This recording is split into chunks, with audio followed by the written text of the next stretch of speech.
Юунд хамгийн их санаа зовж байгаа нэхэр эх оронгийн том ярихаа болий. Хэдэн ачцээгээ хараад сэтгэл зовхгүй байхын арга алгаа тамина.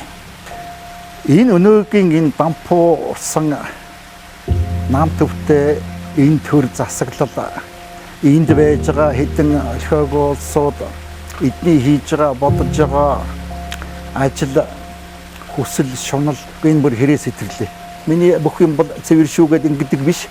Энэ цэвэр байх хэрэгтэй. Энэ цэвэр байна уу найзуудаа? Энэ зөв байна уу найзуудаа гэдэг л хамгийн чухал. 2600 Харамсалтай нэг бас бетон, сав, бакал гэдэг одоо янз бүрийн юмд 5-10 цаасанд хууртаж саналаа өглөө.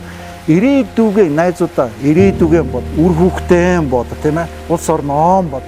Одоо энэ бүх юмд бол хэдүүлээ энд том чип суулгаад хаалт хийл да. Эрүүл ухаанаар ямиг бодъё. Тийм биз. Энэс одоо энд гашгардаг энэ улсууд бол ой одоо болио.